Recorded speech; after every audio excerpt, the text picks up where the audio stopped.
Okay, well, here we are. This is week 3 of our little Metroidvania platformer. Um,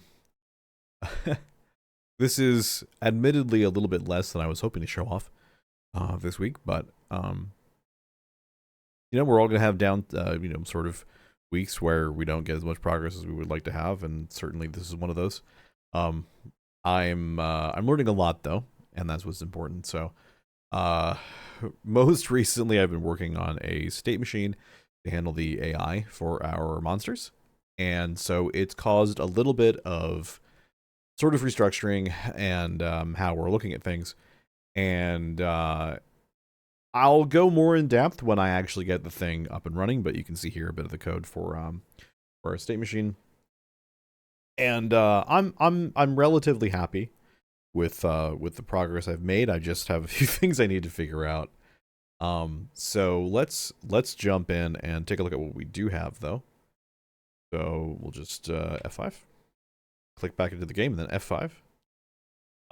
So we have our box, right? Well, we have a new ability that we've now tacked on to our F. It's our grappling hook. See here, we can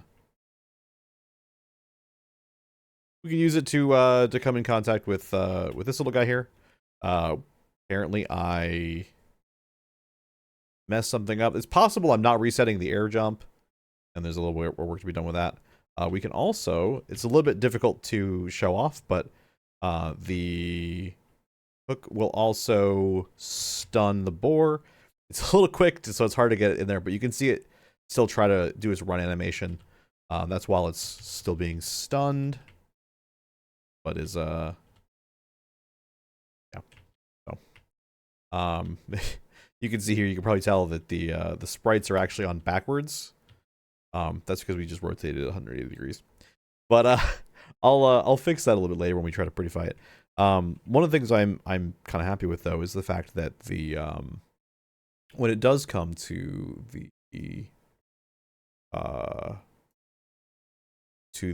ability teacher,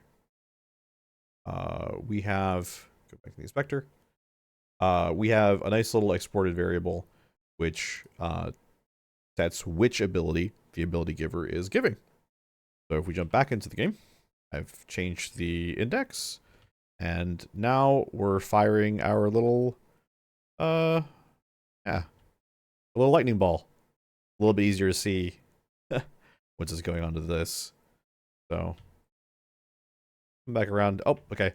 Yeah, it only lasts for a couple seconds, so it doesn't have the ability to go super far. But yeah, we're still working on some of it. It drops really quickly. We want to change that a little bit, but right now this is kind of fine. Also, it rides up over enemies, but you know. So yeah, pretty much.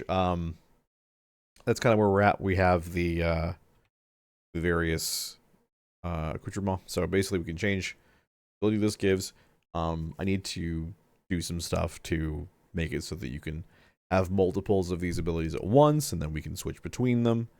Not every ability is going to be like that. There's some that's going to be static, so we'll have to make different logic for that. But that's a lot of what we ended up doing. The hook was a challenge. In the end, I ended up using just a very simple process of bringing the player toward the hooked location, which was rather easier than, well, once you simplify it down. But where is it? Yeah, basically we just kind of like take, you don't know what part of the code I'm even looking at this point. So we check part of the hook too, right? Is we have to check when it collides what it's colliding with, and then act differently depending on what it is. So yeah, we sort of have all these different sort of things. A lot of it's kind of coming off of like what methods do the objects have. So the hookable object has like a thing that will kind of bring it to it and everything. It's there's a whole lot of, oh no, here it is. Yeah, it's right here. So our player position, we just sort of change it so that we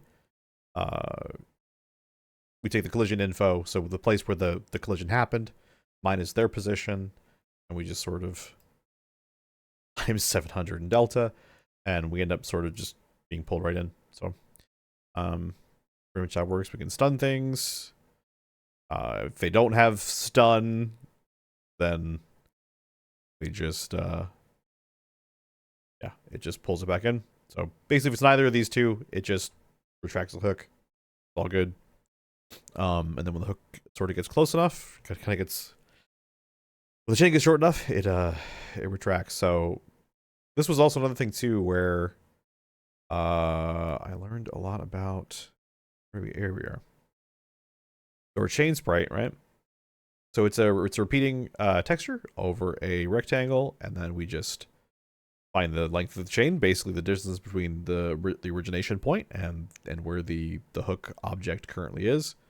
And we get the absolute value to find out the distance, and we just set that to the x value of the rectangle, and pretty much boom, there you go. It changes the length of the chain to make sure everything's lined up. And this is where really, like, with this thing, this is where Sprite really came in handy, because we were able to actually do that. I was able to make a little sprite for both of these. They're pretty basic. Certainly not going to claim any kind of, like, massive art skills, but we were able to make a chain and a hook that look reasonable. Cool. Anyway, next week, hopefully we'll have the AI state machine all settled, and then we can go into how that works. But yeah. Also, while the average view length was still pretty low, I was very surprised to see that like over 90 people watched the initial video for this. I did not expect that at all. I expected like 5 people look at them. So thanks for keeping up with the progress, and hopefully, once we're ready to have this thing out there and played, hopefully people will play it and enjoy it. So yeah, thank you. See you next time.